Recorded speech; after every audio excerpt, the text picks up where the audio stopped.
this money, retired from the corporate world, Yeah. created a chair for relaxation and meditation. And it was like a lounge chair. And so you like lay in this lounge chair and it's sound and vibration. They have them now commercially available. Not his, but another version. And so you lay in it and you put on headphones and it like gets rid of all the sensations of your body because it's giving you some vibration, it's giving you sound, and you can get out of your body more meditating. But what they found is it was like, we're not on camera yet. So he found it was curing cancer, like stage 4 cancer. So people that were going to die, they're like, can I just use your bed to see what it's like so I can relax? It was for stress. And the guy did it for 6 weeks and went back to his doctor and the cancer was gone and he was stage 4. So they're like, what in this bed is doing this, whatever it was, of reversing the disease? So they found that there was a giant speaker right under the person's We're live, by the way. back. Okay. And it was like this magnet moving up and down was creating a magnetic field that put their body into parasympathetic, like deep parasympathetic. And you could tune that magnet to put people into deep sleep. There's like a frequency of deep sleep. So instead of this giant lounge chair, they made a compact version. This is the 50th version of what they've made. And so what this does is it's connected to this wearable. So it's reading my heart rate right now, and it's giving a frequency to put you into a relaxation or a parasympathetic state. Not me, but you guys will get it. Yep. So don't fall asleep. But the other thing other than relaxing is like stress is the #1 cause of doctor visits. So 95% of all doctor's visits is due to stress. So they might be there for pain or cancer or heart disease, but all those are stress related at the core. So this is like during work, during the day when you're stressed, and Nina's used this.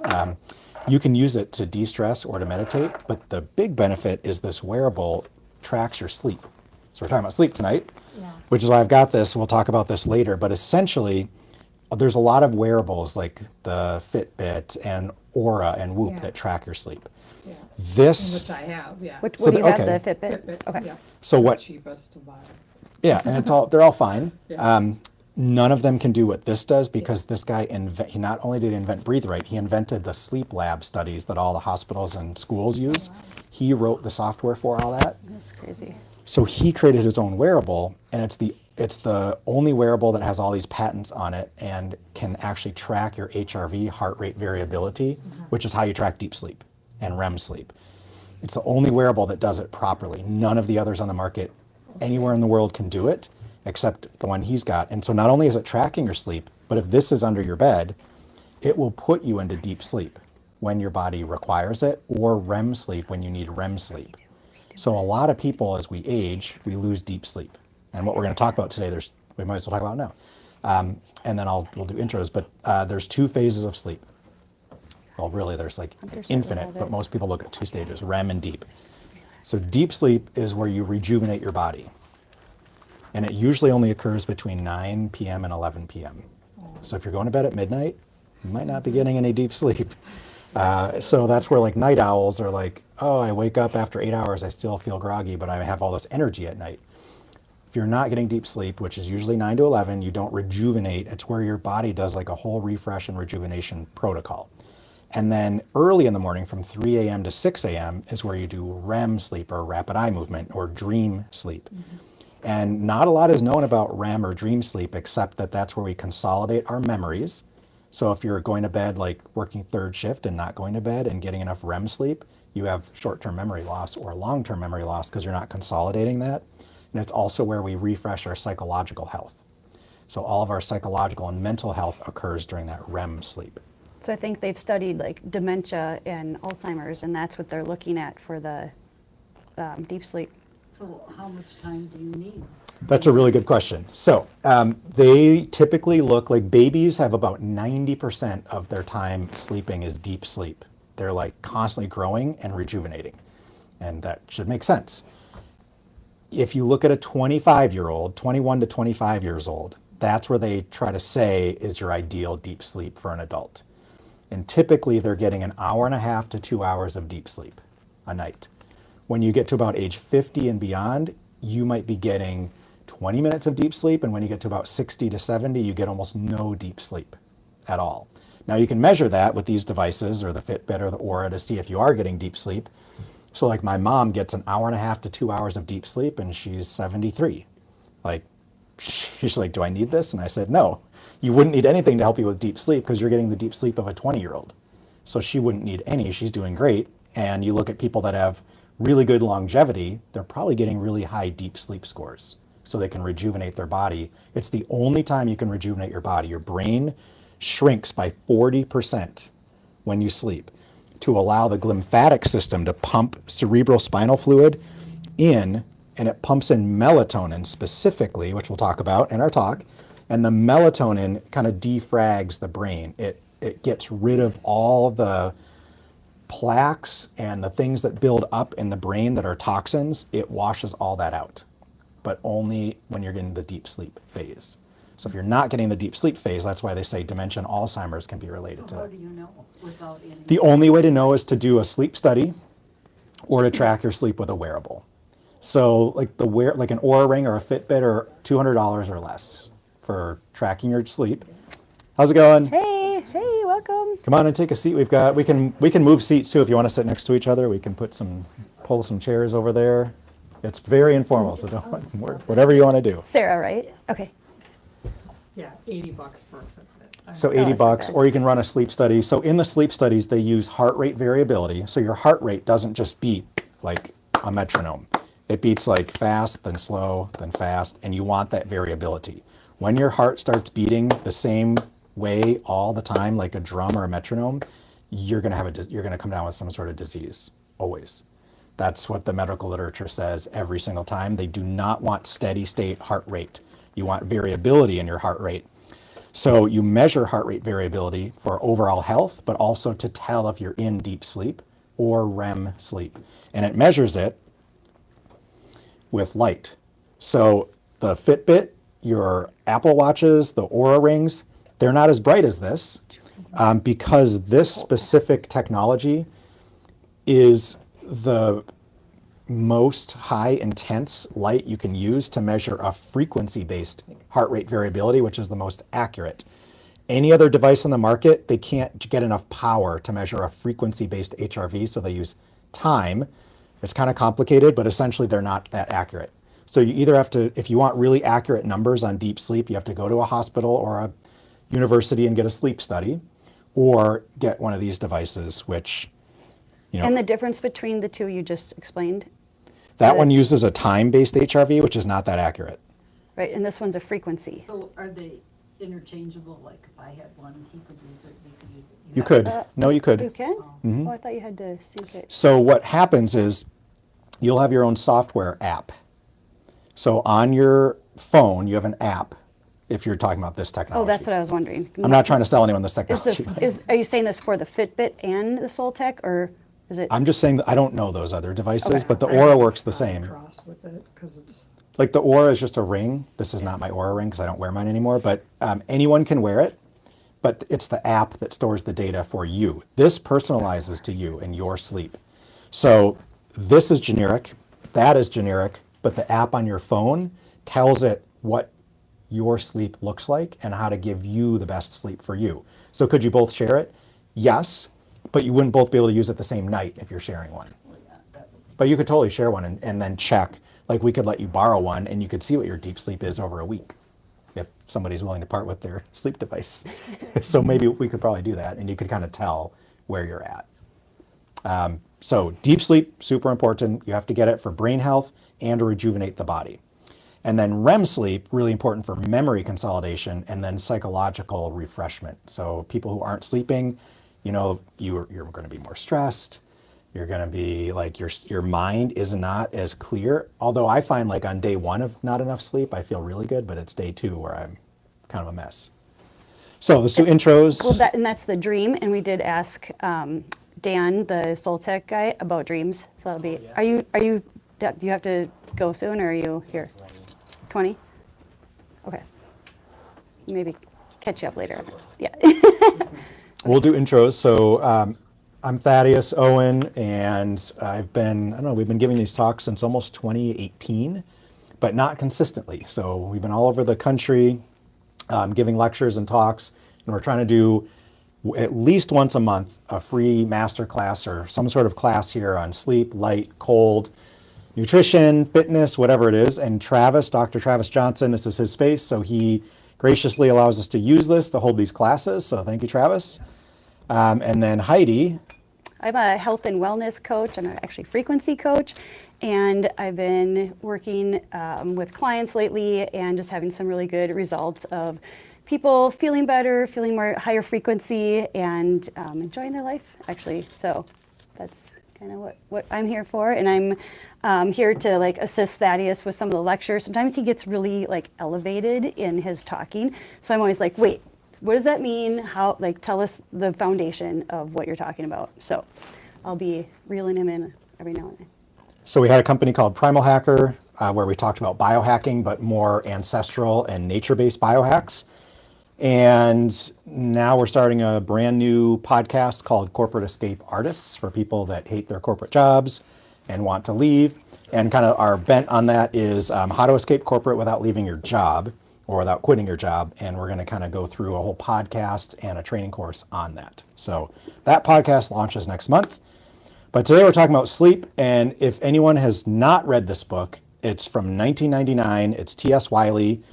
If you want to read the best book on sleep and light. So if anyone here knows like Dave Asprey and Bulletproof and Ben Greenfield and Luke Story and all the big biohacking names, or Dr. Jack Kruse, so I've trained with all of those guys. They all got their information from here, and nobody, until I think in June of this year, last year, I saw Dr. Kruse admit that he's used this book.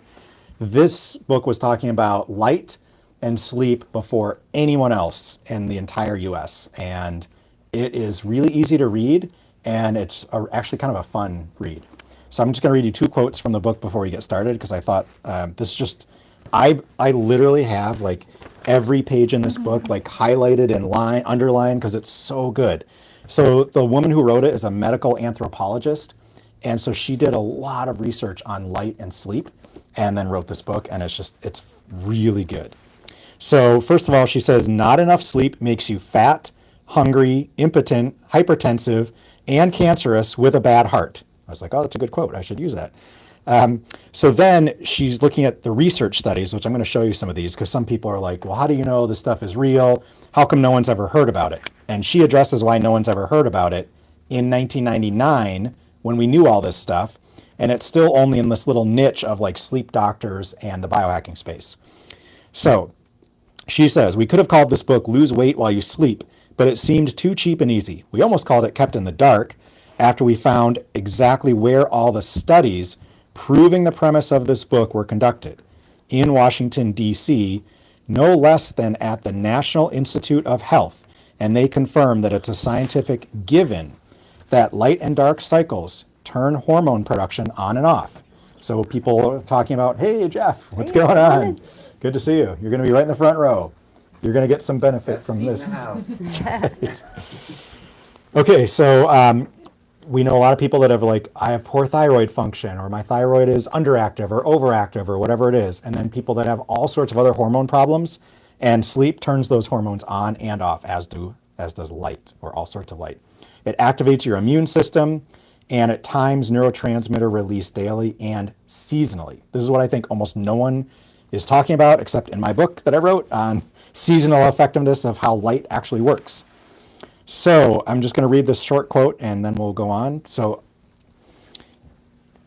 while fire with its illumination extended our day enough to affect intellect and reproduction, limitless electricity may put us under the ground, unless the government puts us underground first. Okay, why would that be?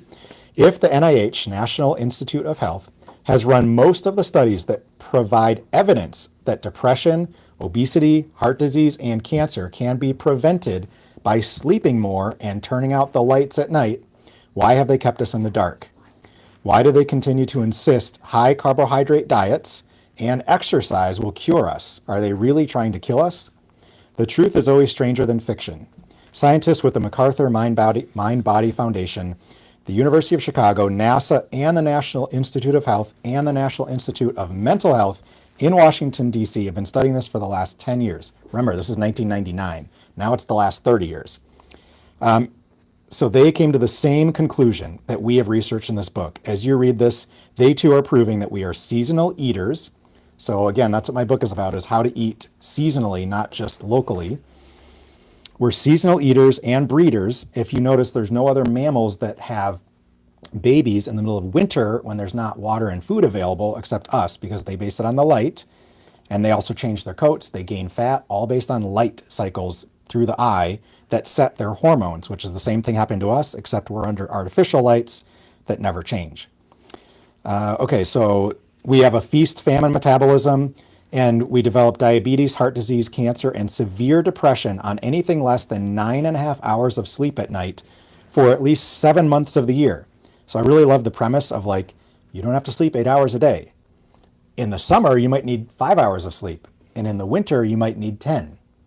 That's where a lot of the sleep people get this wrong, and that's why some people say, I sleep 6 hours and I'm fine, or I sleep 12 hours. First of all, if you're sleeping 12 hours, you probably have some detoxification things that you need to take care of, because your body is trying to detoxify itself and rejuvenate. But this book's whole premise is that you sleep less in the summer and more in the winter. And so I don't hear anyone still to this day talking about that. Every sleep doctor I've heard still says 8 hours of sleep at night, but some people can get away with 7, some people need 9. But no one still is saying what this book has proven. And literally, the bibliography starts here in the book. So this is all studies that went into this. So I thought this was the best quote that I wanted to read. When we asked, remember, 1999, so I don't know who the head of NIH is today. When we asked Dr. Thomas Weir, the head of the department studying circadian rhythmicity, and remember in 2017, so not too long ago, the Nobel Prize in Medicine was given for circadian rhythm and its massive impact on our health. So it's good enough to give a Nobel Prize, but in 99, they had been studying this and they knew all these things that are only coming out today. So they asked the head of the NIH in Washington whether he felt the public has a right to know that on less sleep, i.e., in the dark, they will, if they don't get enough sleep, they will never be able to stop eating sugar. So sleep sets what you crave to eat. So in the winter, we shouldn't be craving sugar because there's no sugar growing outside our window. And the light from the sun tells you that. And it tells our body that. And if we're getting enough sleep and seeing the actual sunlight, we won't crave sugar in the winter. So it says, if you don't get 9.5 hours of sleep in the winter, you'll never be able to stop eating sugar, stop smoking, or stop drinking alcohol. Most certainly develop one of the following conditions: diabetes, heart disease, cancer, infertility, mental illness, and or premature aging. So they're asking the head of the NIH whether the public has a right to know this. And he says, quote, well, yes, they do have a right to know. They should be told, but it won't change anything. Nobody will ever turn out the lights. So government has known this forever. I did a TED Talk on this in 2017. There are thousands of peer-reviewed published studies. Obviously, there's like 100 pages of them in here, starting in the 70s. So we have known this for a really long time. And yet, mostly the public still doesn't know like how to get good sleep. And it's all in here since the 90s, and it's what we do a lot of teaching about. I want to see if there is one more quote. Okay, if you sleep at night for the number of hours it would normally be dark outside, less in the summer, more in the winter, naturally. You will only crave sugar in the summer when the hours of light are long, and it's the perennial adaptation or chronic constant intent to hibernate that causes overconsumption of carbs and obesity and its attendant high blood pressure, high cholesterol, and inevitable heart failure. The book's premise is we would all get diabetes in the summer because we'd be consuming massive amounts of sugar to increase body fat, because we'd be going into a winter with not much food.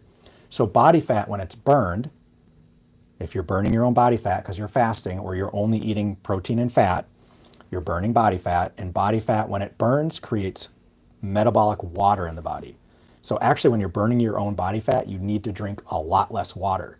So most animals are getting diabetes. You see like the squirrels and the bears, they gain all this fat to hibernate or have less food. So all winter long, they're feasting off their own body fat, which also creates water, so they don't have a need to go out and get water when the water's frozen. You wonder how do the squirrels get water in the winter, or bears when they're hibernating are not drinking? They're keto. They're ketogenic. They're ketogenic, and when you're ketogenic or burning fat for fuel, you're gaining way more metabolic water than if you're burning sugar. So there are medical doctors, Dr. Laszlo Boros, he drinks 1 cup of coffee a day for the last 30 years, and that's the only liquids he has in his entire day ever. But he's ketogenic all the time. I don't recommend that. But he's proven that it works, and he's works for the University of California, so it can work. So I thought, if you haven't read this book, like the whole book is full of stuff like that, and it's really good. So that guy's in a bunch of sunlight too. Boros? Yeah. Okay. So We're not gonna do the studies, we're going to start out with what helps you get good sleep. Do I still have stuff on my face? Yeah. Okay. Castor oil. It's good. Yeah, castor oil. We're learning all about castor oil. So whenever we learn stuff, we try it out before we tell anyone what we're doing and see if it works. Okay. So go ahead. Wait, what? We wanted to ask everyone here That's not my thing. That was yours. how. Okay, so we're gonna go through like all the best ways to get your best sleep ever and why. So hopefully you know why now. Like heart disease, diabetes, obesity, and cancer. Those are the top 4 things that artificial light at night is associated with, and lack of sleep is associated with. And that's why working a night shift job is a human carcinogen. If you look up the World Health Organization's International Agency for the Research on Cancer, it's classified in the same grouping as asbestos, benzene, and lead. So it's definitely not helpful to get artificial light exposure after sunset, and yet we all do. So what do we do about it, and how is it harming us? We're going to go through some of that, but we wanted to hear from everyone here, like, where are you all on sleep? Like, what are the best ways to get a really good sleep at night? Just throw out ideas. Travis. I've noticed doing sauna before, or like heating my body up before sleep, allows me to fall asleep way quicker than if I was like not to do sauna. Nice. That's something I've noticed in the last 3 months. Are you doing cold after it? No. And the Oh, urban really? monk would tell you, you're cooking your body before bed. That's the dumbest thing ever. You won't be able to sleep, but then you do. But then you sleep in a cold environment. I try. Okay. But like I've noticed like Huh. am somebody who's really warm when I sleep, and so like I'm thinking about actually like getting one of those chill pads Yeah. because like when Sarah, she's cold and I'm super hot. Yeah. And so like I either need to have the window open or a fan on me, otherwise I'll just sweat, Yeah. which is probably from the sauna maybe too because I'm already heated. But yeah, the chili pad thing sounds really good. Definitely a good idea. Michael and Hannah. Expending like a lot of energy. So like, unless it's like an off day or whatever, like doing sprints or working out throughout the day helps me fall asleep a lot faster. So exercise. Yep, definitely. Hannah. I have a 1-year-old and a 3-year-old, and so my sleep has been pretty sparse for a while now. And one of the things there's a lot of stuff I do that I learned from you guys, and that's all good, and I think it's all pieces to the puzzle. But one thing that I just realized super recently is that my kids need to have like a really good cry before bed to sleep good. The main thing I'm noticing with that is it's like they have all this pent up stuff and it's just got to come out, and like they literally almost have to rage and I just have to hold space for it. And I notice when I have the capacity to do that, they sleep so much better because otherwise they're very restless. Yeah. Sleeper. I think there's some And I adults that should do co-sleep. that too before bed. I think it's Cry. Get all of it out. yeah, Get it all out. have some Yeah. hold space for yourself or have someone hold space for you. I think that's like a big piece to the puzzle that I've been overlooking. Nice. That's Interesting. really good. Yeah. Oh, maybe teenagers. You guys are in like opposite we should- spectrums. Well, they're Julie's the like, same, but I know, like They teenagers, don't go to and that. she's like they say that infants. They go back to that. That's Not being interesting. able to go to sleep like a young kid would too. Yeah. Yeah, so the teenagers, supposedly, their circadian rhythm tends to shift a little Yeah. bit so that they go to bed later and they wake up later. And then that shifts back Yeah, at some I can point. see that happening Yeah. with one as they're now getting older and out of the. He's moving back. Well, Or is- yeah, it used to be a later of 2, 3.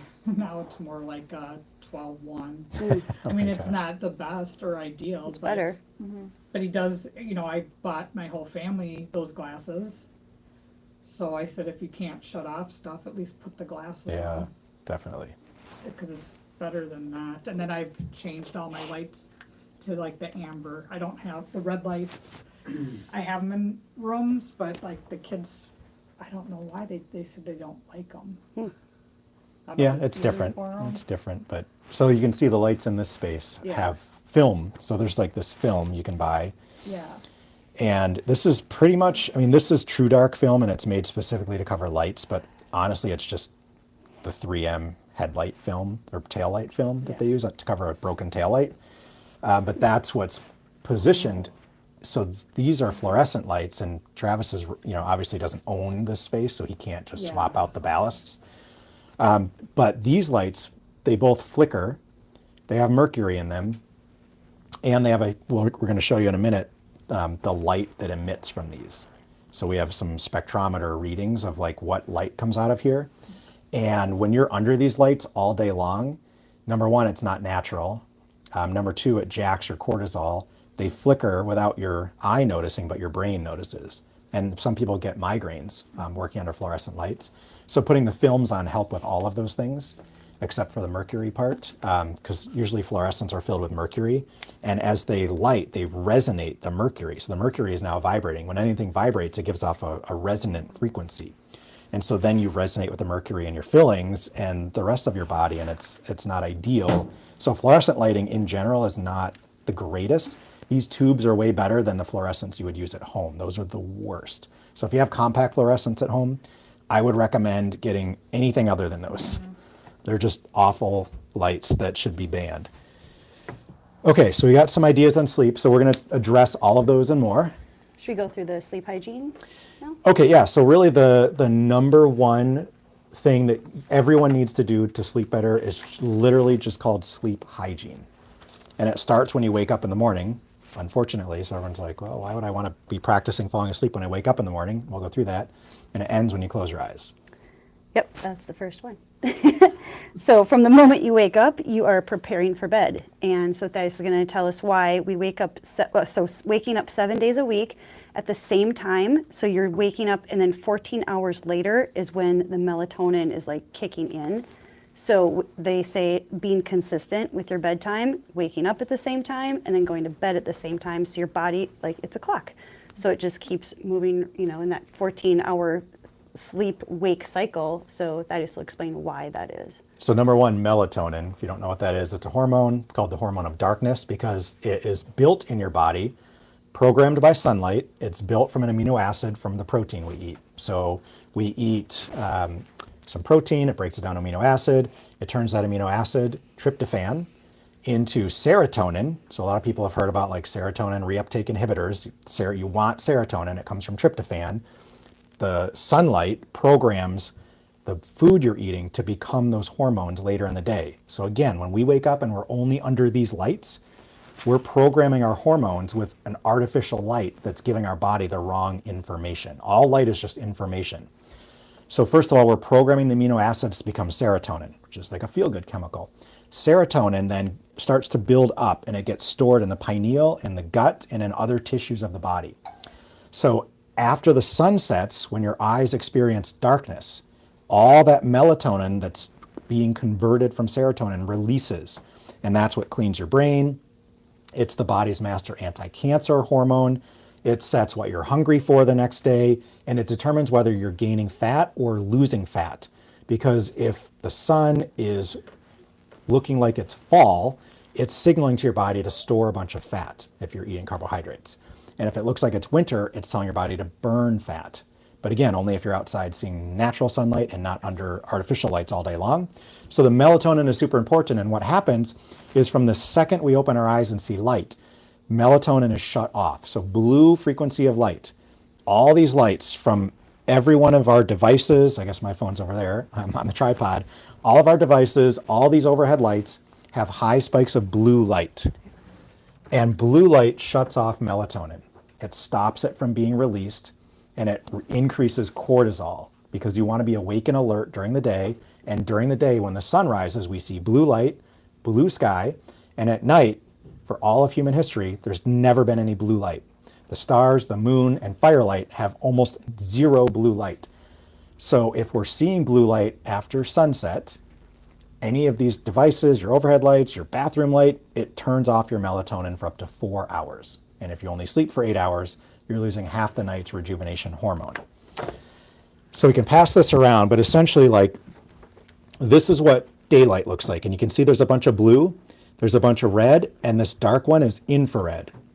I'm going to pass it around. I know, it's fine to turn that way so everybody can see. So this infrared and red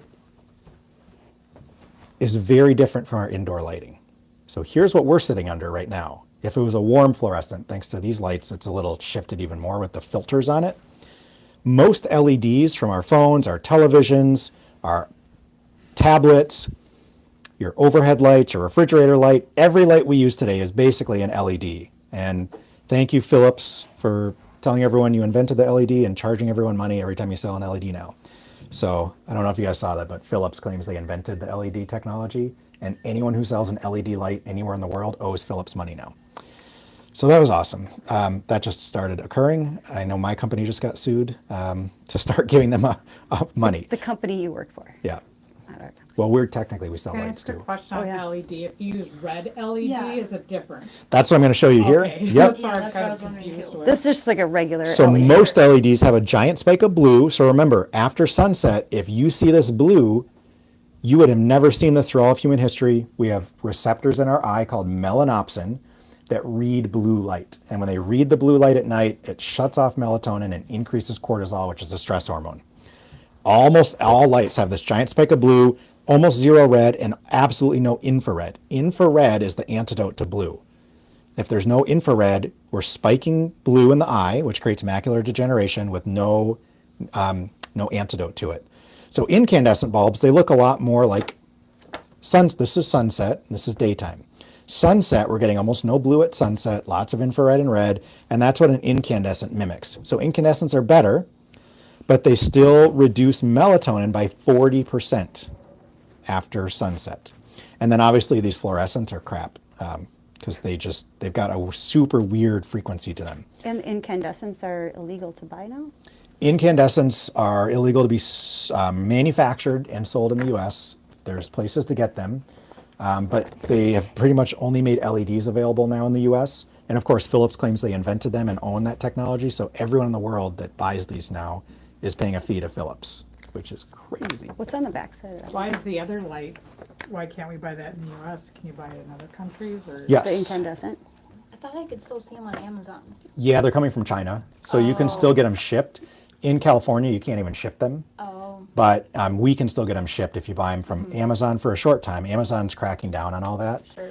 Or AliExpress. You can go to AliExpress and buy them as well. So that's where I've got like a whole bunch of these.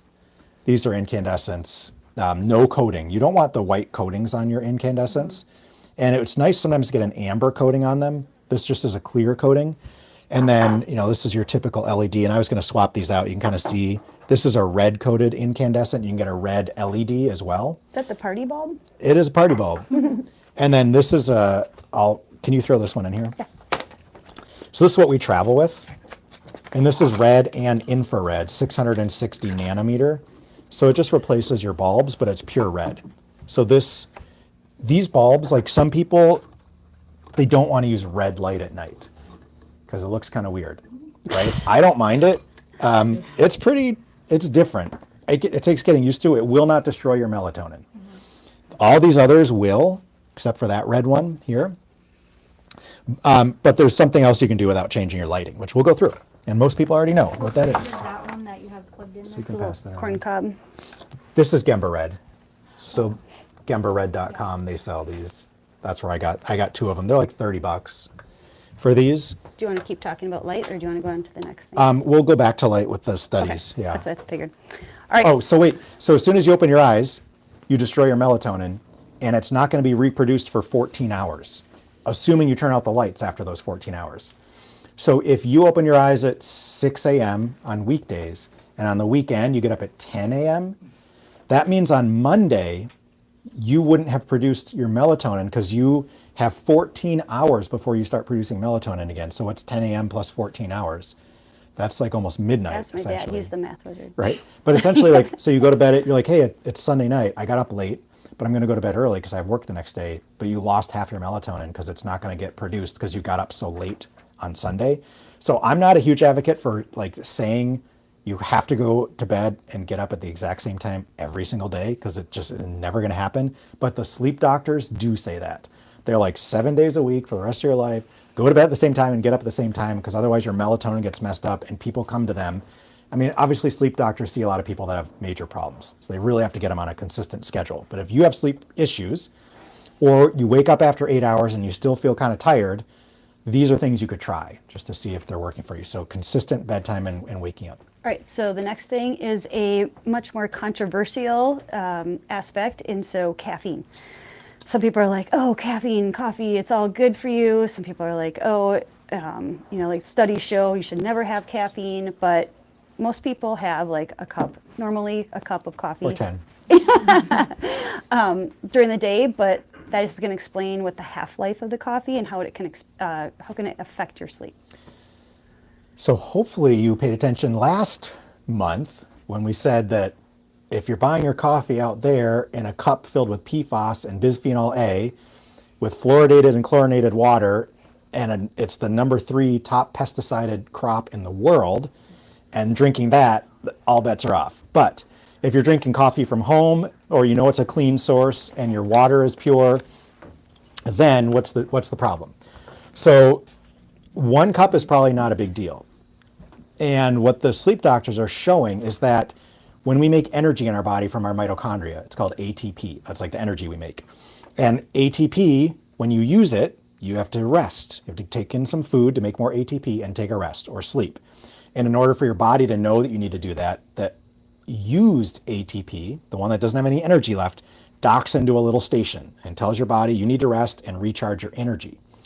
What happens when you drink caffeine is instead of the used ATP docking, the caffeine docks there and says you can't dock used ATP anymore because it took up the space. So your body thinks it still has a lot of energy. That's why you feel energized after drinking coffee, because none of those used energy molecules can bond and tell your body you're tired.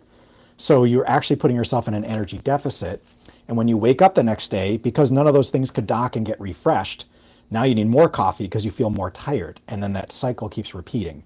So if you can limit yourself to either decaf or 1 or 2 cups of caffeinated coffee after 9 a.m., because before 9 a.m. your cortisol gets jacked and there's another molecule in coffee that kind of like messes with all your metabolism. And the sleep doctor said the name and I don't remember what it was called.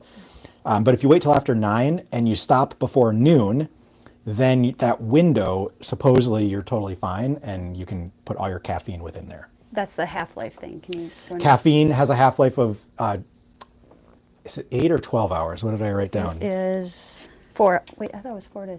No, not the half-life. It's 8 hours. Okay. So it's an 8. 8-hour half-life. So that means that when you consume a cup of coffee at noon, after 8 hours or at 8 p.m., only half the caffeine has left your system.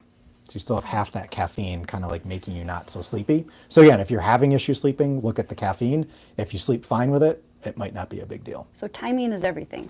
And get decaf if you're drinking it before 9 or afternoon perhaps, and get organic because it's the third most heavily pesticided crop. Why don't you share our local? There is a local coffee roaster in Hudson, and they buy all organic, single-sourced coffees, and they roast it by Willow River State Park, and they deliver it for free anywhere in Hudson, and it's really inexpensive. It's like $12 for a bag of organic, single-source coffee, and they have decaf and regular, and it's called barbellcoffee.co. Okay. So he was like a big CrossFit guy, and he loves coffee. So Cool. he's I roast my own. You can Oh, roast do? your own coffee Oh, yeah. Oh, cool. in a popcorn popper. Oh. You go to the thrift store, get a $5 popcorn popper. You can order green coffee beans, roast them in the garage. I roast them in the garage. It's super fun. Oh. And it's like less than half the price. You can't roast them in your house. You can't. Well, if you have a good hood. I have a roaster. Oh, Oh. cool. A 1 pound roaster. Oh. Yeah, And the that's- Beamware. Yeah. Yeah, I've got one of those too. Yeah, Yeah. you gotta do it outside. That one, Huh. it'll It- smoke up it's your not a house. problem Really? During Oh, the funny. summertime, it's only a problem during the winter. Yeah. What happens? Roasting coffee just produces an enormous amount of smoke. Does it really? It's Ah. just really. There's a catalytic, the B-more has a catalytic converter on it, so it helps. Right. You know, it's not too bad. But it's so But it much still smoke smokes that it up.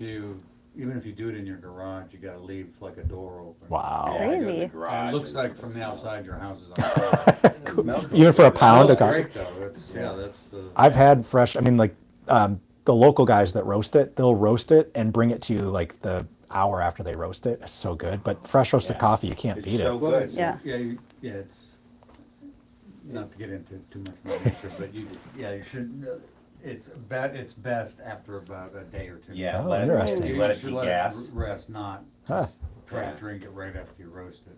Yeah. Learning all Being sorts the of good chemist, stuff. you love Essentially, doing also- it. Yeah. I'll bring you some greens so you can try it out. Oh, sweet.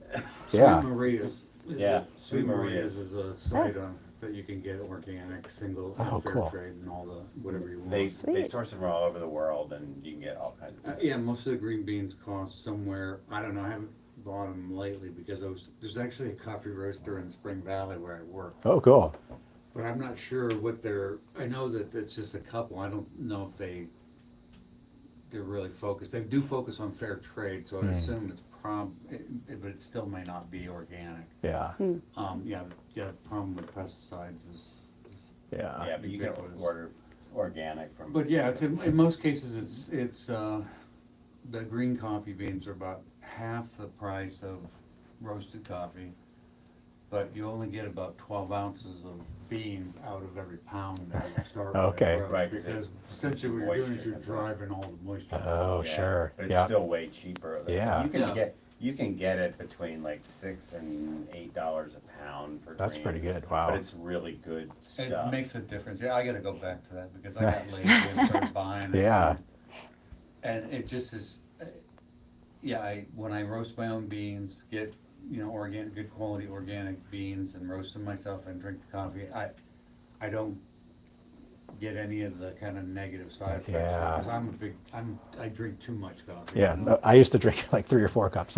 Now it's all decaf with 1 Well, caffeinated the other cup. thing is you can roast decaf, and the roasted decaf is really Oh, is cool. way better because you can mess around with it and get it the way you like it. Yeah.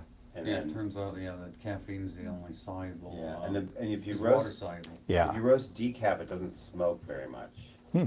Because I don't know whatever the process is. Cafesol or cafeol. It takes a lot of the I think the husk, the Okay. off of it, so it doesn't smoke up as bad. Nice. But yeah, it's a lot of fun. Sweet. Right, now we're going to switch over to alcohol. So, what the sleep doctors were recommending is 3 hours before bed and no more than 2. So you can have alcohol. They don't suggest no alcohol, and they just say if you try to space it out 3 hours before sleep, it's better. There's also the Chinese organ clock you can look at, and usually like if you're waking up every single day at 2 or 3, that's usually like liver detox on the Chinese organ clock. And so your liver might need energy to detoxify itself, and it's pulling energy from your bloodstream. And then your body's like, hey, I need more energy, so it wakes you up. So that's one reason why you could be waking up at 2 or 3. The other reason is that everybody wakes up between 1 and 3. Every man or woman always wakes up. It's just most people are in light sleep, and they don't notice they woke up. Other people are like, they're awake, they have a whole bunch of energy between 1 and 3. Because your body's natural cycle is when you go to bed with a warmer body temperature, and your body temperature needs to drop until about midnight. And that's why people like the chili pad, or they like to sleep cool, because it helps you sleep deeper if you have a cooler sleep environment. So it should be cold in there, not hot. And then at 1, your body temperature spikes back up, and that wakes everybody up. Naturally. It's just most of us keep sleeping right after that, or we just get in this light phase of sleep and we don't notice that we woke up. Other people are waking up. It could be detox during that time, or it could just be your natural cycle to wake up. The key is that when your heart rate elevates, you won't go back to sleep. So if you wake up at 1 or 2 and you get up, so when we stand up, the blood pressure has to pump more and the heart rate goes up to feed blood to our organs and our muscle, and we walk to the bathroom. we come back and our heart rate is elevated, it's harder to go back to sleep. So if you can avoid going to the bathroom when you wake up, that's ideal. Not everyone can do that, and not everyone can do it all the time. So the key when you go back to sleep, if you're not falling asleep very quickly, is instead of like thinking about sleep, you should just think about lowering your heart rate, which oftentimes, like the inventor of this device too says, like focus on your feet and your legs, and it takes you out of your head. So most people are getting in their head and they start spinning and all these ideas are coming up and worries. So go to your feet and your legs and start focusing on the sensations there, and it'll lower your heart rate and then pull your thinking brain out of your head, hopefully. Nice. All right, and then what Michelangelo was talking about is exercise. So they said 20 minutes of cardio or walking. Or at least something every day. Yeah, and so we actually talked to Dr. Dan, who was the inventor of this device. So he's a 70-year-old neurologist. So he's been in practice in the Twin Cities for a long time before he retired. And of course, he invented the sleep labs. So he's looked at a lot of sleep data. And he says when he doesn't walk for 20 minutes or exercise during the day, his sleep is always worse. So what the medical professionals have looked at through all the sleep studies is you have to get at least 20 minutes of some sort of movement during the day that elevates your heart rate to get the best sleep at night. So just another thing to think about if you're not getting good sleep, another one of those tools you can pull on. And then they said 15 deep breaths before you get out of bed. I don't really know much about that one. In the morning? Yeah, I'm not in the sure. morning. Yeah, and it's like just to prepare you for your day, not just like get out of bed and go, oh, I'm just like, a barrage into work or whatever that you're doing. Just to like collect yourself, take those 15. Actually, practiced this the other day, and I meditate a lot in the morning, but I did the 15 breaths, and I was like, oh, that's cool. Like, I'm always doing something like that in the morning anyway, but it was interesting. And then you just become really hyper aware of your breathing and if it's in your upper body or your abdomen. But it's a nice way that this is from the sleep doctor guy. And he said the same thing right before you go to sleep. So if your mind is like, and same thing he said with, or Dr. Dan said with like focusing on your feet before you go to sleep, you can kind of pair that with your 15 breaths and then kind of get out of your head. Drop. So this is I think it's Dr. Bruce, if anyone's heard of him. He's the one that wrote the book Chronotype or Chronotyping. I think you can go to chronotype.org and you can take a test, like a sleep test, and it tells you your chronotype.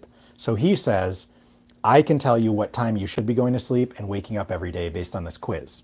And so it's like, and they're animals. It's like you're either a bear or a wolf or a dolphin or something like that. Yeah. And so when you take that quiz, I think it's free online. I've got the address written down here if people want to take it. It will tell you like, oh, you're a wolf. You're better off going to bed at 10:30 p.m. and waking up at 8 a.m. Or you're whatever, a bear early morning. Early, yeah. Yep, and early, and then night owl. Go to bed at 9, wake up at 5, whatever it is. Dolphin, I'm not sure. The dolphin is like biphasic sleep or something. It's like the most scattered brain one. It's like you can go to bed and then wake up at midnight and be up for 4 hours and go back to sleep, and just like this biphasic sleep. It's a weird one that most people try because supposedly early man had biphasic sleep, they say. I can tell you every single person that's ever tried that has gone crazy. And they had to stop. So like the whole theory is that when we were primal, we would go to sleep when it got dark and we would wake up at like midnight and be awake for 2 to 3 hours. So people will set alarms for themselves at midnight, go to bed at 8, get up at midnight and try to work, and then try to go back to sleep at like 3 to 6, and they get like a full 8 hours. I think like Einstein and Tesla and like Edison did that kind of operation. I think that's how they got. Yeah, like they would like kind of fall asleep and then they get inspiration or something would come to them. Get there and then start writing. Yeah, in those that's hours what of, Edison would do. Inspiration. Yeah. Through a dream. I've heard of people trying like a sleep detox too, where they like won't sleep for 3 days and then their body will be like reset, and then they won't have to sleep as much permanently. And it's the same thing; they're like hallucinating by the 3rd day. Yeah. You have to hallucinate because your brain has to defrag like a hard drive, and to do that, it gives you REM sleep. So you're dreaming, and if you don't get into REM sleep for 2 to 3 days in a row, it will give you REM while you're awake, and you'll see hallucinations. That's crazy. But I've had a lot of friends and I guess, acquaintances that have tried that biphasic sleep, and every one of them got to about month 3 or 4 and were so like out of their minds they had to stop and go back. And it all reversed itself, but I don't recommend trying that way. All right, the next one, we're going back to caffeine, and they said hydrate before caffeinate. Yeah, so if you're having a cup of coffee first thing in the morning, caffeine is dehydrating, of course, so most people are aware of that it's a diuretic.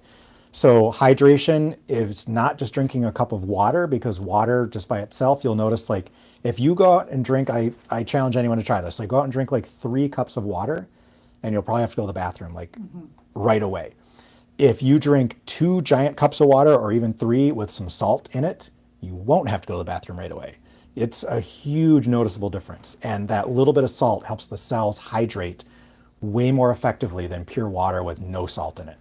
For whatever reason, it's very effective to hydrate your cells faster. So you lose a liter of water, that's one of these, while you sleep. And so if you're not replacing that when you wake up, you're gonna be dehydrated. So I literally drink at least 3/4 of one of these before I have coffee in the morning. And it's the first thing I do when I wake up. Julie, have you been, I'm not going to pick on you, but I'm no, just I curious do. if you, I just drink, I drink regular water, but I don't like to put the salt in it, I just stick Oh, it really? in my mouth. oh, okay. Yep, either way, Okay. it's fine. Better. Well, you were doing hot water with lemon for a while. Yeah, I'm gonna go Yeah. back to Are you? that. I actually think that gives you better energy during the day, is what I found when I did that. Really? Nice. Was the hot cup of lemon. I don't know, maybe it just detoxifies you. And then the coffee, which now I'm gonna try to hold off till 9 o'clock on coffee if I can. I just do decaf first I'd thing, like to try. and then at 9 I do caffeinated Oh, coffee. okay. So maybe I could I try like the that. ritual and the warmth and the flavor. So I do a decaf, and then I'll have caffeinated coffee Okay. later.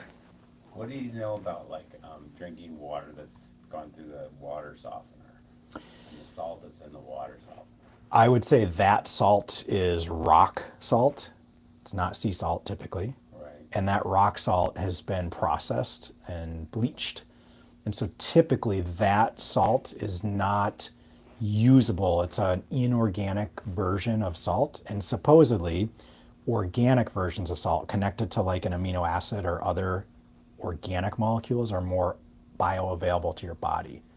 So I like to use sea salt. I would usually filter that water to get the salt out through a carbon filter. It'll take the salt out. And then add my own sea salt. Because there's like Baja Gold sea salt is like the least processed, highest grade salt. I know Hannah knows this. It's so good. Yes. Yeah. So it's like $50 for a little bag, but you can buy it locally. This guy locally will buy drums of this stuff and he sells it for like $1 a pound. And it's the same as Baja Gold sea salt. And so it's so inexpensive just to get it locally that I wouldn't get it anywhere else. And it's unprocessed. It has all this, it only has 70% sodium. So like how does salt only have 70% salt?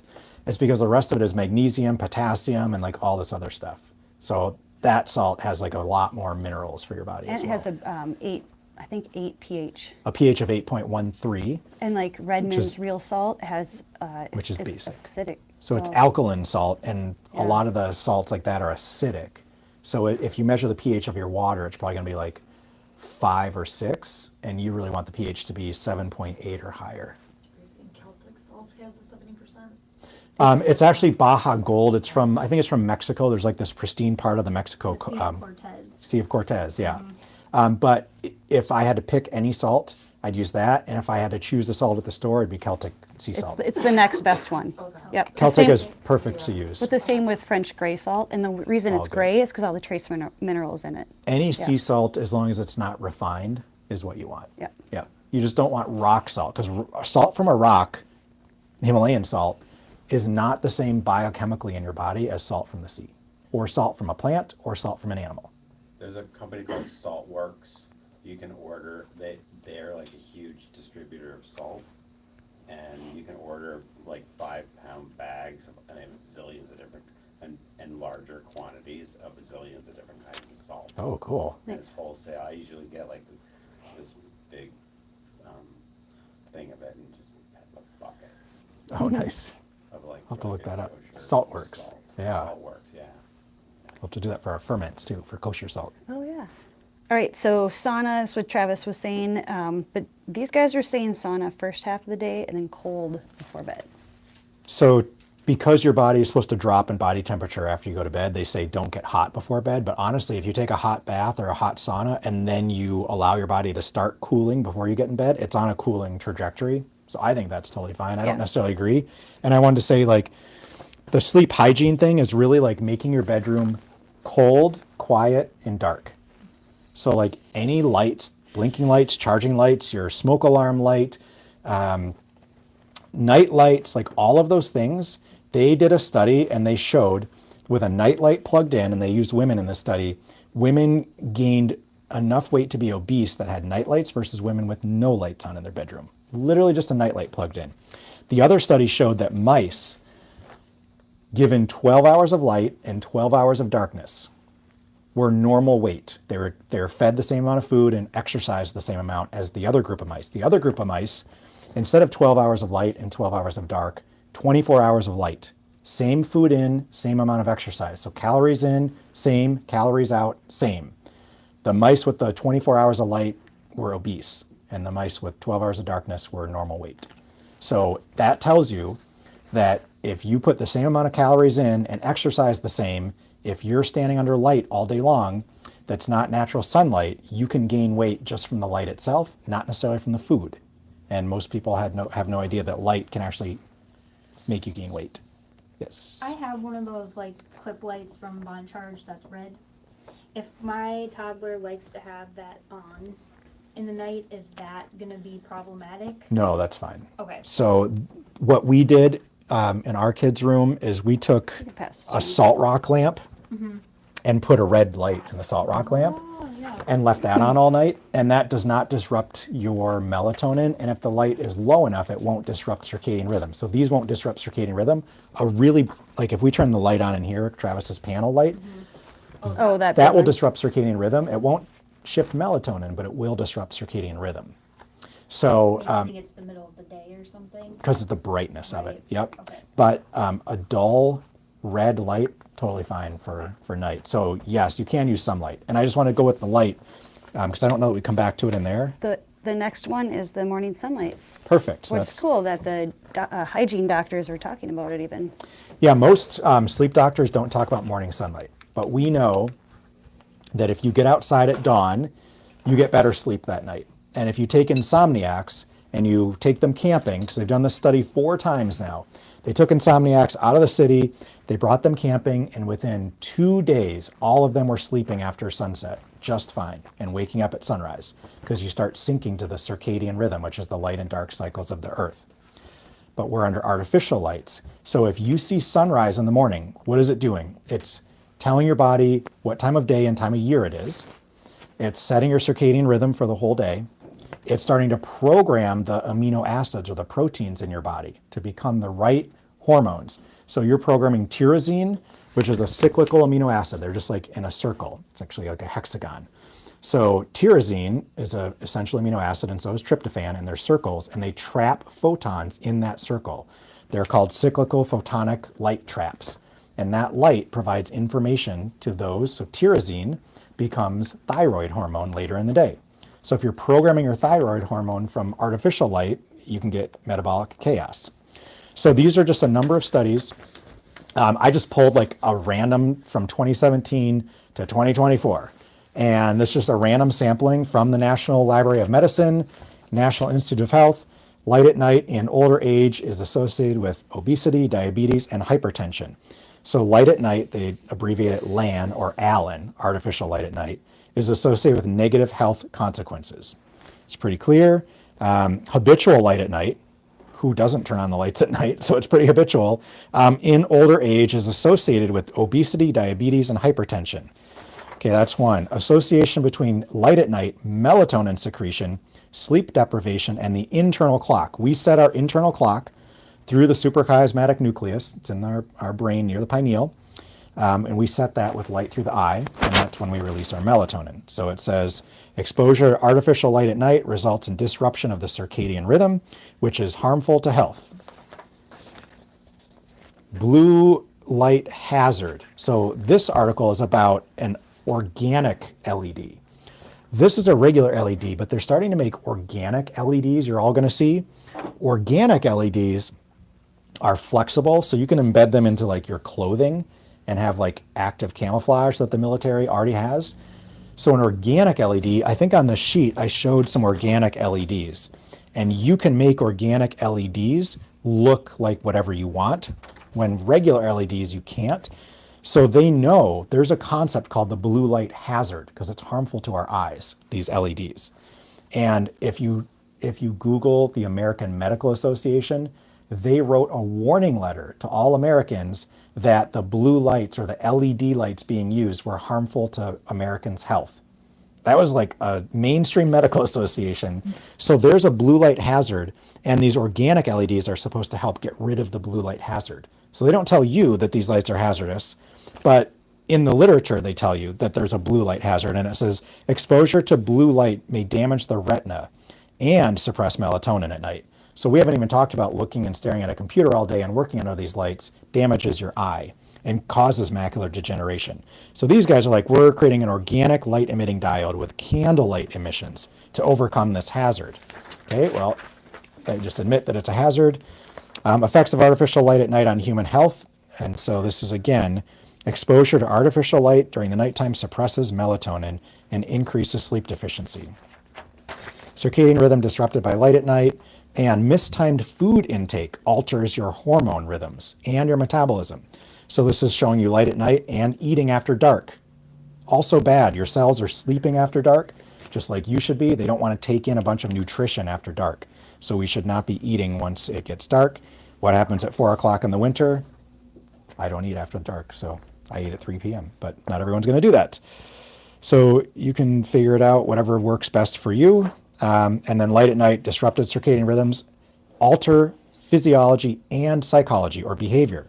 So they talk about life on Earth has evolved. If you believe in evolution still, that's fine. But virtually all organisms on the planet display an internal representation of the solar days through their biological clock. We have a clock in every cell and every organ of the body. It is set through light via the eye, and when we feed it the wrong type of light, like artificial light, it screws up every clock in the body. Thaddeus, you went really fast over the not eating after dark or after sunset. Can you just back up a little bit? And Our cells are sleeping after dark. We shouldn't be forcing nutrition into them. They need a rest and they need a rejuvenation period to detox. If we eat after dark, you can look up, there's at least 50 studies and recent showing that food eaten after dark increases obesity like 5,000% or some ridiculously large percent. So we know that eating after dark can lead to more weight gain. We also know that fasting has all these benefits.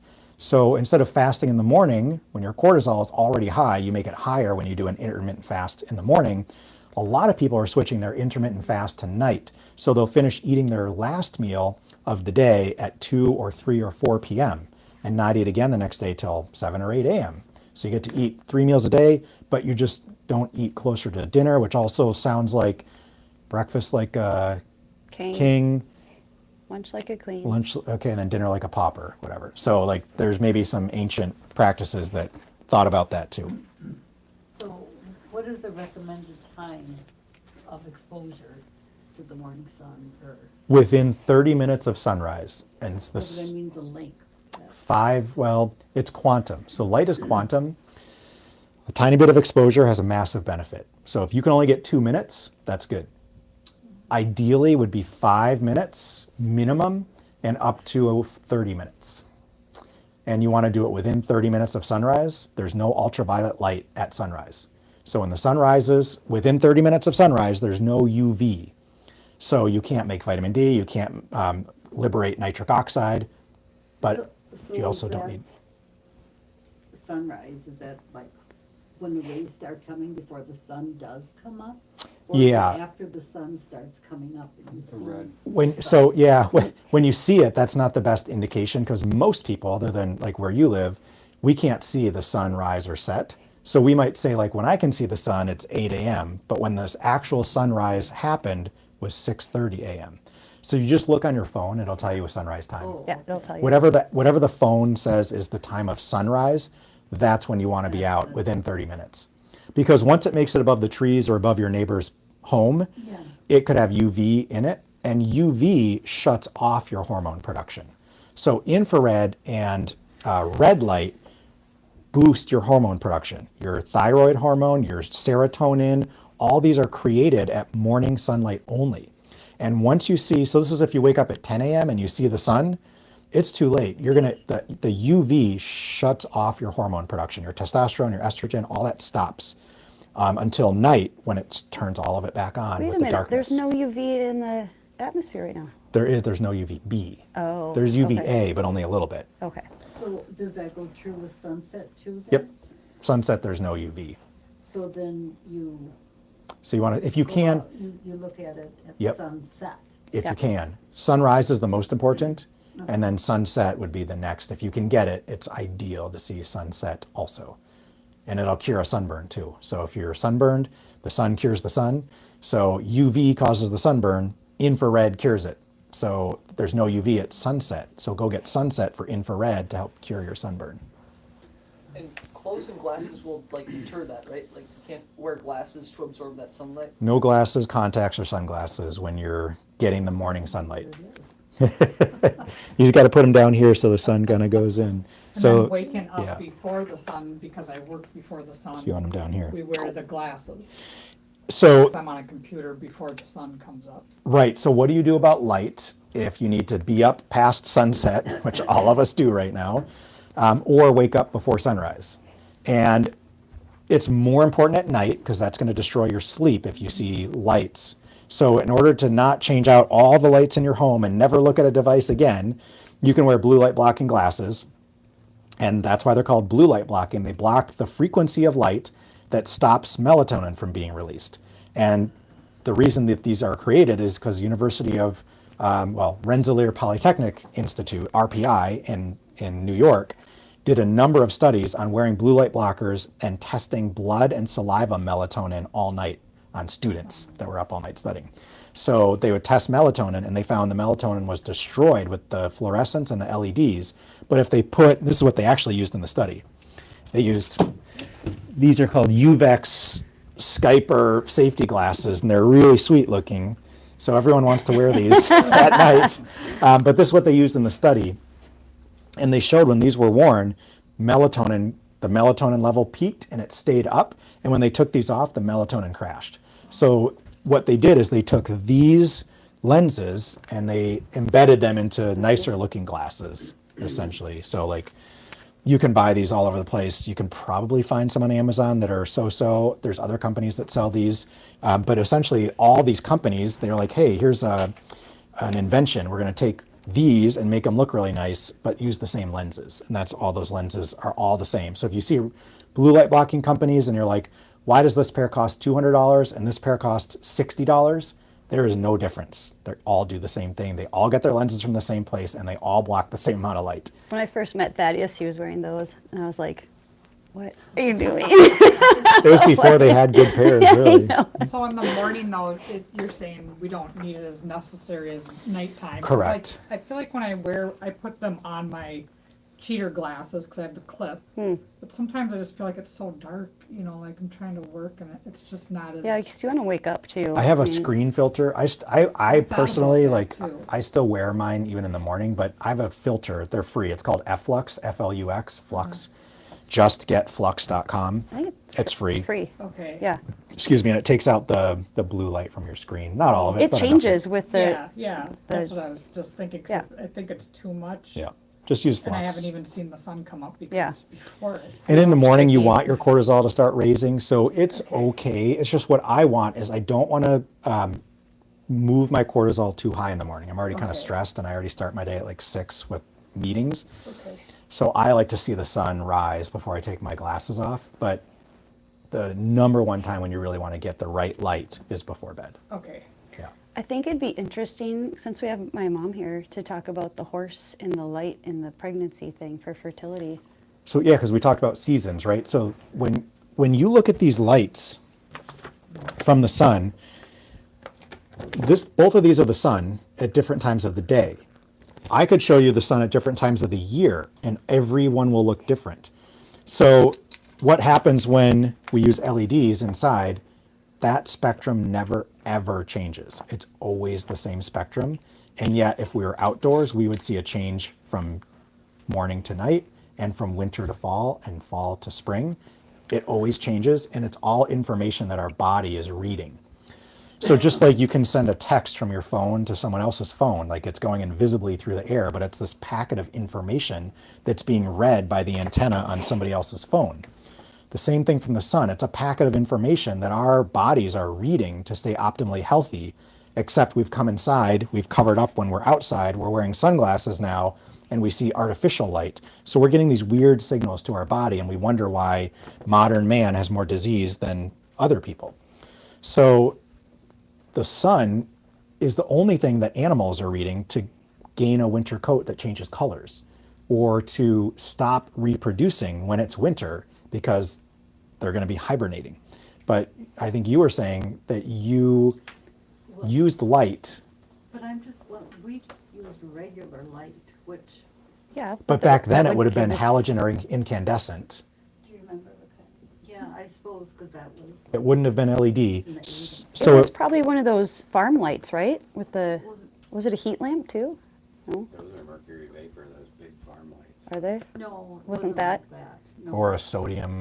But you were trying to alter, because in the Arabian horse world, they wanted a specific time for the pregnancy. So Well, when the, in the Arabian world, the horses turn a year old January 1st. right, And so if you're competing, you want your foal or your newborn to be older than everybody else's. So I wanted mine born in January. Most of them are born in June, July. So then you've got like a 3-4 month jump on the next guy. oh yeah. So that was the reason. But, so then you used more light in the evening. Instead of to- letting it get dark like it would naturally get dark, they flooded light into the horse It was on stall. the timer because according to the sun, Yeah. it increases so much in a Yeah, particular month. so it's trying to mimic summer, Right, and it worked. so you could get Yeah. the mare pregnant. Yeah. So So crazy. she ovulated Yeah. and she had a foal, I think, January 10th. So again, when you're talking about infertility issues these days and the light we're exposed to, when we know that the sunlight dictates your sex steroid hormones and your reproductive cycles. So we're under this light messing with all of that, and we have a lot of infertility now as well. Do we have anything else that we want to go through, or is that our whole Can I ask list? a question? No. Yeah, of course you can. Clarification on the sunrise. So the point of it Oh, not yeah. necessarily to be in front of the sunlight. It's just to be outside during. This is a question, probably my second to top question I always get. Oh, really? Okay. So it's like, what if I can't see the sun when it rises? Right, because in my house it comes. I can see it about 20 minutes after it rises. Right. Now, if it's sunrise, so like, I don't know, right now I've been going outside around 6:30 a.m. Yeah. and like, it's not dark, right? You can see. Yeah. So if you can see, the sun's hitting your eye. Okay. Somehow it's getting to your eye so that you can see. Right. So just because you can't see the sun, it is still getting right into your eye. Okay. Yep. Okay, because like I can kind of see it come through the trees and I can see it like shining in different parts of the yard, but not where I am on my deck. So it doesn't matter. Nope. And like if I have as much skin exposed as That- possible, it's all getting Yep. the information. Now, if you were sick and you were trying to like fight a disease, they would tell you drive to where you get the sun on your body because it's more critical. But Sure. for everyone else that's kind of just not doing those things, Okay. it is and they would tell you like, it doesn't matter if you can't see the sun, you're still getting it. But if you were fighting something, they would say the critical piece is the time. So you at exact sunrise will go find the sun and get it on your body. But for the majority of us, does not matter if you're physically seeing it, because the sun, I mean, if you think about like where the earth actually sits, regardless of what the shape is, like the tallest building isn't going to block the sun from coming to where you are because you can see the ground and it's not night. So you're getting the sun. Okay. Yep. Okay, good. Yeah. So it doesn't matter. Don't wait. Because for some people, it's like a really long time. If they have a tall house or a really tall apartment building next to them, they won't see it for a long time. Or friends that live in the mountains in the valley. Yep. It doesn't come up. It's really weird. Yeah. And if it's like, the other question I get is like, what if it's foggy or cloudy? Doesn't matter. Same thing. Get outside. Because the other thing, people have these sad lights. And those things are kind of junk. The science behind them is correct. It's the brightness that they're missing from coming indoors. Oh, yeah. The intensity of the sun is 100,000 lux. The intensity of this is 2,000 lux. So when you're under indoor lighting all winter without going outside, you're not getting the bright enough light. So those SAD lights are just really bright light. It's intense, but they're also blue, so they're harming your eyes. So the SAD lights should actually be like ultraviolet, red, and infrared, and they would be way healthier. Oh. The other thing we didn't talk about is supplements to help people sleep. 100 million Americans, last I checked, there was only 365 million of us. 100 million people take a supplement to fall asleep every night, whether it's a pharmaceutical or over the counter, because they have trouble falling asleep. So people often ask, like, what should I take to fall asleep? So there's like THC, there's CBD, there's melatonin, there's magnesium, there's all these things. So number one, this was something interesting. I've talked to people like anecdotally or subjectively about like THC. And they're like, it helps you fall asleep, but it gives you shitty sleep. So the sleep doctor actually addressed this, which was really cool. I was listening to this webinar yesterday or 2 days ago, and he said the THC that they used in the 80s had 6% THC, but today's THC has 80% THC in it. So he basically says if you're 18 to 25 years old, that equals long-term damage for using that, and it's definitely not going to help you sleep. So don't use it. Number two, people like CBD for sleep, but there is zero data on CBD helping sleep, which I thought was weird because I thought that there was. And he said CBD can help with anxiety and stress, which will help you get to sleep, but CBN will help with sleep. And there's lots of studies on CBN. So if you're trying to find something for sleep and you want like a CB product, a cannabidiol product, look for CBN to help. And there's no THC in there typically. And then he said the other things that are really good that no one's talking about is magnolia bark. I didn't really know people use that for sleep, but he said, he's like one of the top sleep doctors and claims magnolia bark is really good. No one's talking about it. GABA is a neurotransmitter that helps us relax. And taking some GABA, but if you take it all the time, it's addictive and you stop producing your own GABA, so don't take it all the time. GABA can be really good, and we have a friend that takes, if a normal amount of GABA is like 10 milligrams, he takes 400 milligrams and like 250 milligrams of melatonin every night. And the normal dose of melatonin is 1.5 milligrams. He's taking 250. It's way too much. But people say high dose melatonin after age 50 is really good. It's anti-cancer, helps with a whole bunch of things, and it's definitely going to help with your sleep. So I used to have a lot of trouble sleeping. I had really bad anxiety and insomnia, which I solved. And what I found is melatonin is really effective for getting to sleep. It's not going to give you really good sleep the whole night. You have to do other things for that, but it does help me get to sleep. And with melatonin, you want to take 1.5 milligrams or a little less, but most of them come in a minimum of 3 milligrams. So you break them in half, that's 1.5 milligrams. If you take it sublingually, it takes 30 minutes for it to be effective. And if you take it as a pill, it takes an hour and a half. So time your melatonin usage accordingly if you're going to take that. Hour and a half before bed if you're taking the kind of capsule or pill form. And I think those are all the major things on sleep that we wanted to go through. Magnesium glutamate. So magnesium is definitely required for good. So the things that are required for good sleep are vitamin D, magnesium, and iron. Most people don't know that an iron deficiency in both men and women will prevent good sleep. So if you're deficient on magnesium, you need to supplement magnesium, definitely. Like, do you have to use it right before bed? Nope, you can use it anytime during the day. Oh, I use it before bed, but I feel like it helps with like leg cramps, like if I don't take Definitely. it out, leg cramps. Yep. So definitely you need magnesium for muscles. Same with potassium, but for sleep they say vitamin D, magnesium, and iron, which is weird. Do you have another question? No, good. All right, so I think, Questions, I think, is what we're doing next. yeah. So any other questions? Yeah. Well, so let's say you're like doing it all right in the evening, past sunset, and you all of a sudden get exposed to some blue light that you weren't expecting, or whatever, something happens. Like, what are the impacts of like 5 seconds of some really good bright blue light, or like you're doing it all good and then you have it for 30 minutes and then you go back to what you were doing? Really good question. Like, how is that really impacting us? There- Is it totally trashing your melatonin, or? They are actually studying this. Okay. So in I don't know why a lot of this happened in 2017. It's when I gave my TED Talk. It's when a lot of these studies were published. The NIH held a big conference called the Circadian Rhythmicity Conference.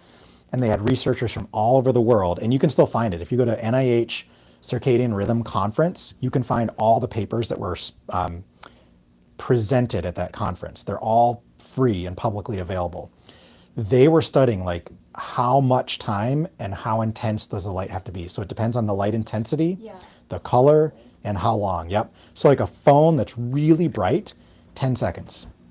A light that's really bright, 10 seconds. Light that's not super bright and that's battery powered or kind of like less intense, 30 minutes.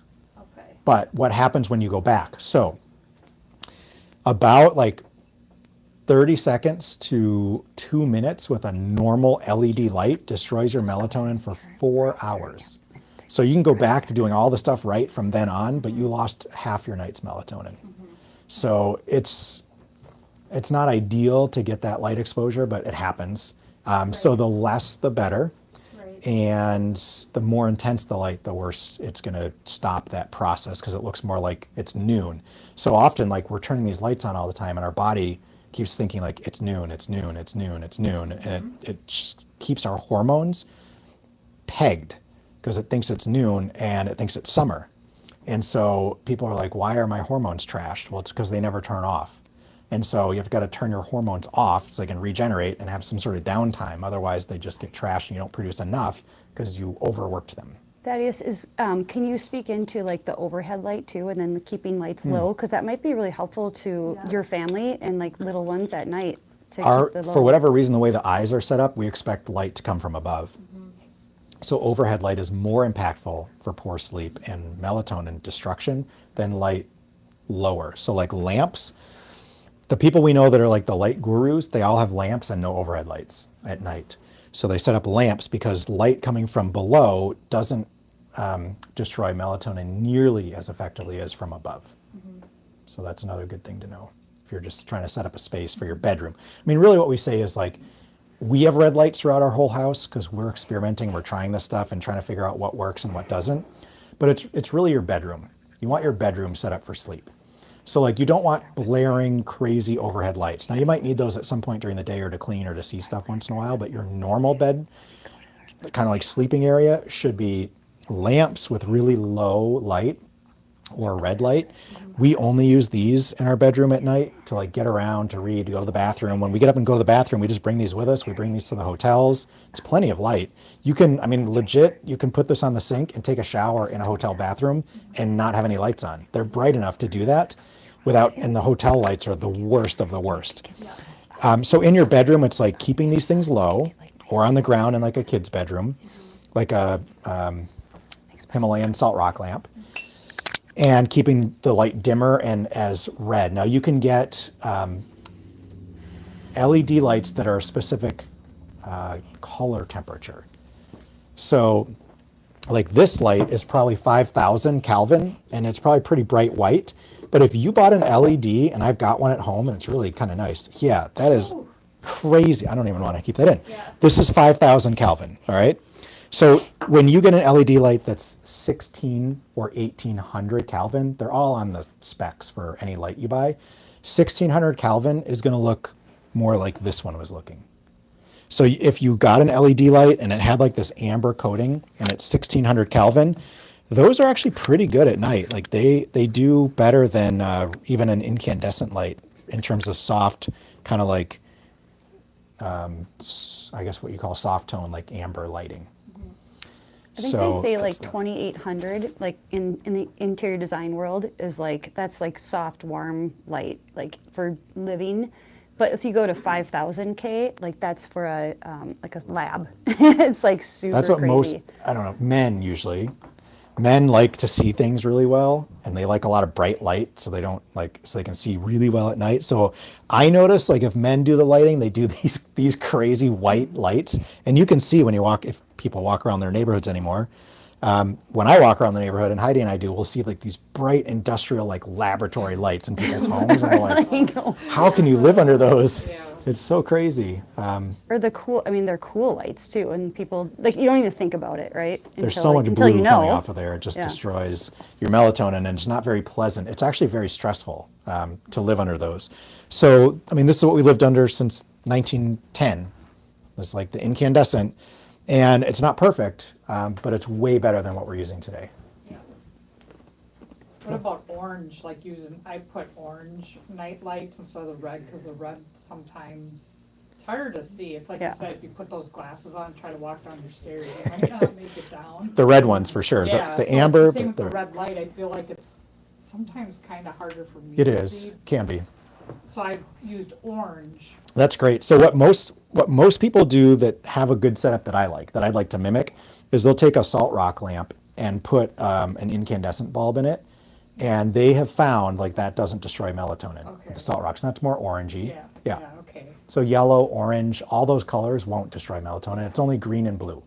So ideally what I used to do is I had a spectrometer and I would measure the frequency or the wavelength of light coming off those bulbs. And if I didn't see any blue, you're totally fine. Doesn't matter the color. Any other questions? One quick one. You mentioned the melatonin increasing or spiking, or I'm not sure what it is, 14 hours after we wake up. Is that year round? It's a really good question. So we heard that from Dr. Bruce, and I don't know that that would be accurate all year round. I honestly think, so this is kind of where the latest science is on this stuff. We need high vitamin D in our blood to fight disease and to not get cancer and like all these things, right? And so all of us northerners test our vitamin D, and it's usually really low in the winter because you can't get vitamin D outside in the winter in the northern environment. So everyone's freaking out about vitamin D right now, and they're like, we need higher vitamin D levels. We should all be taking a vitamin D supplement. What people are saying is because it gets darker in a northern latitude in the winter earlier, we should be producing more melatonin in the winter earlier, and that if we have more melatonin, it is an anti-cancer hormone. D is not a vitamin, it's a hormone. There is no such thing as vitamin D. That's like, it actually doesn't exist, and if you're buying vitamin D in a pill, it's not vitamin D, because vitamin D is a hormone, and you can't produce the hormone in a pill as vitamin D. It's just not the same molecule. So they say don't supplement with vitamin D in the winter. We, because of the dark, we make melatonin sooner than in the summer, and as long as we have enough melatonin, we don't need vitamin D in the winter to be optimally healthy. That's kind of the latest science thinking, and it's just starting to be studied. So I do think we make melatonin earlier in the winter, and it's way earlier than 14 hours. Oh, okay. Yep. So that makes sense. That would make sense with people in the northern hemisphere. Exactly. Really in the northern Yeah, like hemisphere. Finland and Sweden. Yeah. Yeah, definitely. Because they're not getting D except a little bit from fatty fish and some other things, but 24 hours. right. So as long as you get melatonin on board, your body should adjust itself. So like I wake up, like I get normal sleep and I feel fine, and like I wear blue blockers and everything, but for like I don't wake up feeling like, oh, that was the best sleep ever. Would it be like a good idea, like as a start, to start tracking my sleep or something like that? Or It's helpful to know, like, when you feel like that, did you get really low, deep sleep? Okay. And then what happens is when you're tracking it, you're like, man, every single time I eat dinner at 8 o'clock at night, I wake up and feel horrible. Oh, so you can see patterns. You'll see a pattern and you'll be like, now it's an easy fix. Okay. Typically that's what I've found is we found the earlier we eat dinner, the better we sleep. And there's a few other things that we found with our tracking of like when we get exercise, if we take melatonin, when we drink alcohol, how much alcohol we drink, what supplements we take before bed, like all that, I can see a huge difference. Okay, and would you recommend like the Oura Ring or like the Soltec wrist strap for that? I mean, Soltec's always the most accurate, but I have an Oura Ring if you want to borrow mine. Okay, I don't sure. use it. So. Soltec is $2,000. Oh, I didn't know if you could just buy the watch. Maybe. No, you can't. Is that the Yeah. thing? No, that's the thing It's there. this down here. It's Yeah. they're paired. Oh, oh. We have a $500 coupon. So I think it's off now, but it only runs for an hour, and then for a relaxation setting. This is just, I don't think you can just buy the band yet. No. What they're going to do is they own all the patents on this technology, and they're going to start licensing this to Oura, Fitbit, all those places. So soon all the wearables should be licensing their technology and be able to use that same thing. So it'll be cheaper. It'll be a lot cheaper. But you won't, it'll just be the tracking. It won't have the feedback. They're trying to make this cheaper too. Yeah. But yeah. So could you just put magnets under your bed? We do. Okay, so Yeah. it So Joe? the Earth's magnetic have a field is huge decreasing, and it's mattress of decreased magnets. like 95% from earlier times, even 70 years ago.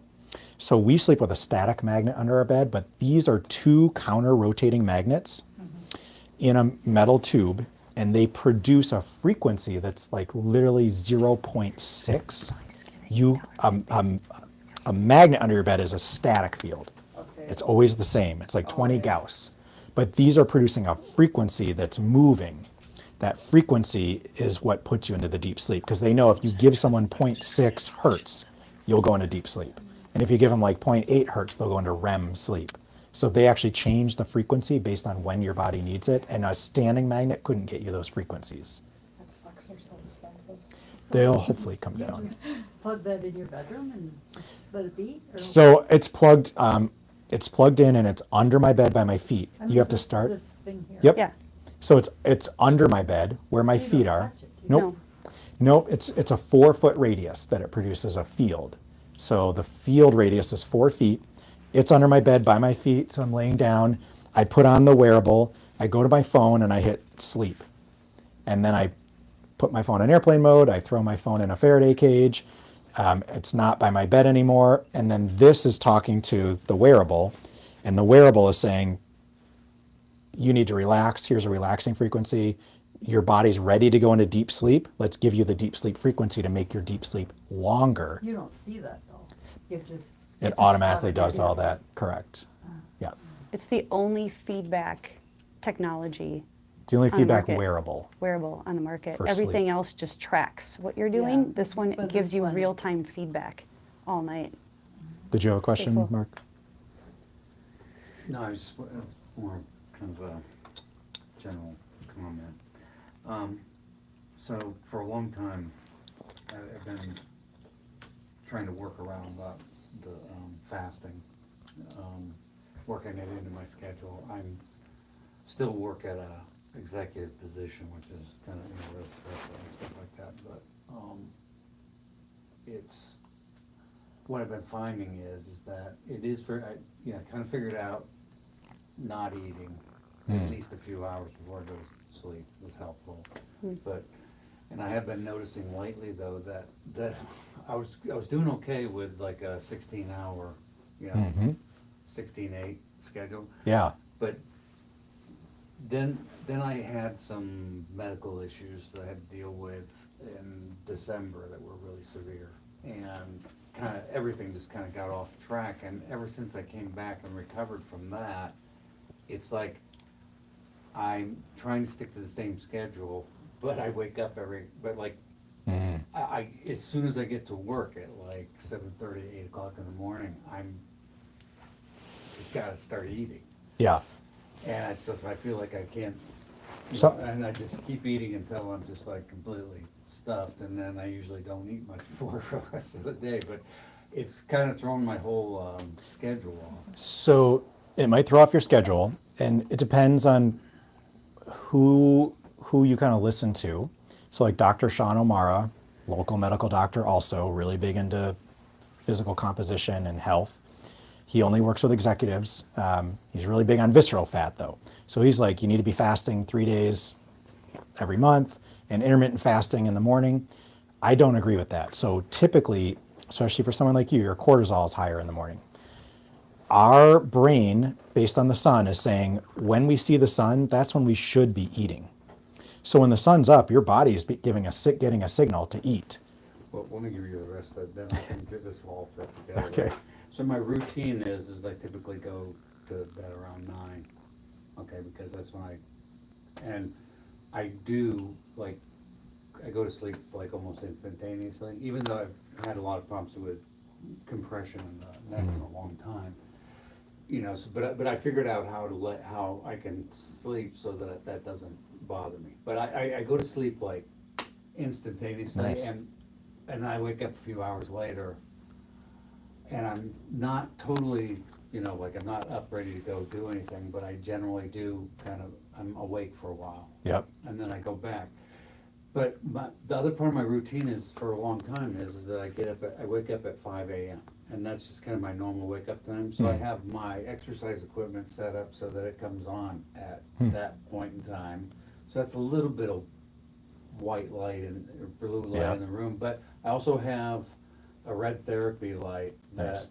also comes on, and it's both the infrared and Red. and deep red. But so it's mostly red light in the room the whole time that I'm getting up, getting my coffee, getting my exercise, and then getting ready. And then usually I'm walking out the door at this time of year, right as the sun's coming up. So you're totally hijacking your biology. Right. I mean, it's like the fact is like even though individually we're biochemically different, our biology is the same. We're not like rats and mice that are nocturnal. We're diurnal. So if you exercise before the sun rises or even before 10 a.m., you definitely are jacking cortisol more than usual. And high cortisol usually requires sugar and food, because otherwise it just stays high. It signals to your brain like, I need to eat when you have high cortisol. So typically, whether you're seeing the light or not, that exercise first thing, it wouldn't be ideal. Now, sometimes that's the only time you have to do it, right? So like, I get it. I have a senior leadership job as well in a corporation, and like, I'm in meetings starting at 6 often. So have to be really careful on how I set up my day, but I'll tell you that what they say is you should not be fasting. So this is Dr. Jack Cruz, neuroscientist, the most studied of any of the doctors I've ever trained with.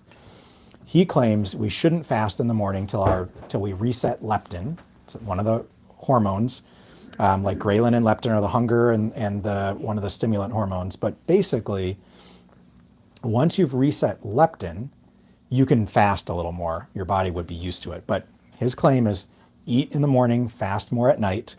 And he would also say never exercise before work unless you're walking or doing some really light cardio to do a little bit of fat burning. And then when your body temperature is higher and your cortisol is a little lower, try to get your exercise between 11 a.m. to 4 p.m. So honestly, like everyone has to do what they do based on their schedule. But your schedule is kind of set up to put you into a fight or flight with caffeine, exercise, and then work right away versus seeing the sun, having a meal to drop your cortisol, then getting to work and then working out. Like I work out at lunch, but I'm pretty fortunate that like I can shift my schedule. I work from home right now as well, so I've shifted my schedule to where I can get to the gym at lunch and not have to do it before work. But it depends. Like if you're having issues, that would be one thing. And I've coached some pretty high level executives, entrepreneurs, and they were doing the same thing. Their heart rate variability was shit. And I was like, you can't work out in the morning. They're like, I have to. And I'm like, you can't. So not that you can't, but you shouldn't. And so they're like, fine, I'll compromise for 2 weeks. They did it for 2 weeks. Their HRV was really good. Their sleep was really good. And they got way better. It's just in their schedule, they went back to exercising in the morning because that's when they could fit it in.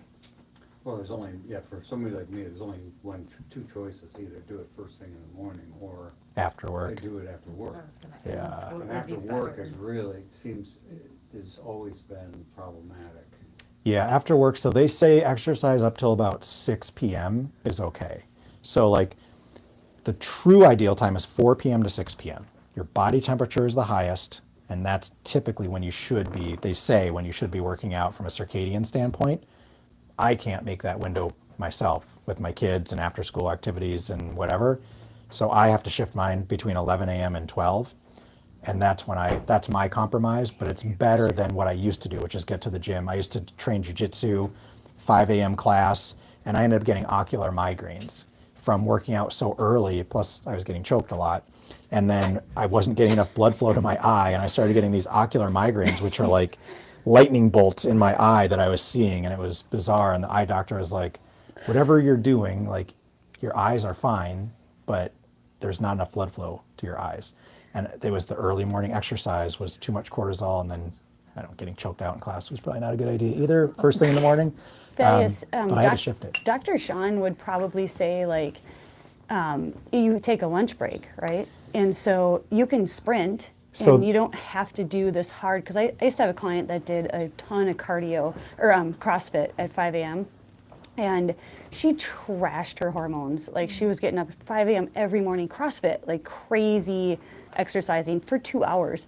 And her nutritionist was like, you are totally wrecking all your hormones. So she got them checked, and now she does 9 a.m. or a 5 p.m. And she's like So that's kind of a good evening point. things out. But you can also, like, there's always possibility, right? I'm like a possibility coach. So, like, instead of taking a lunch break to, eat food, you can always go out, and sprinting is free. And they say that sprinting is, studies, is the best thing you can do for your body. So what I was going to say about sprinting is that you can reduce the amount of weights or other cardio or other exercises you're doing if you're getting the right type of sprinting in twice a week. So, like, I found that I could drop my weightlifting time by, I was 4 to 5 days a week. I went to 1 day a week, sometimes 2 days a week. As long as I'm sprinting, my muscle increases by doing the sprinting, including in my upper body. And that's because of myokines. So when you sprint, you create myokines in the legs, which are the most powerful muscles. Those myokines are sent to the chest and the arms and grow the muscle in the chest and the arms just by sprinting. No, yeah. And you can do it in 10 minutes. So, like, it's hard if you're at work and you're wearing Yeah, a I mean, costume. Maintaining muscle mass at my age is really important in terms of overall health. Correct. But you're right, it's like, there's a lot of, everybody's always, there's so much information out there, but Yeah. yeah, there is more and more growing amount of information that less is better. Yeah. That doing lighter weights with shorter reps, doing like, 3 to 5, and at much lower weight, you maintain the same muscle mass. And yeah, because like for me, or people like me, we're not trying to do bodybuilding. Right. We're just trying to maintain the muscle mass so that we can maintain our balance and our overall physical health, Right. so that we can function. Because most of us are like, even if we're past 65, we're in a lot, there's a lot of us that are still have to kind of work because we need the, the income Yeah. for whatever reasons, but, being able to physically do that, once you get past 65 is challenging. I would, if you follow Dr. Sean O'Mara, he's local. He's all over Instagram and YouTube and has his own website, but he's over 60. And he's teaching a lot of those techniques. So he might be a good one for you to follow. We just met him. He's the carnivore doctor, and so Oh. he talks a lot about fermentation, eating carnivore, But I like his exercise fasting. philosophy Yeah. on But over 60. His sprinting doesn't mean you sprint for 10 minutes.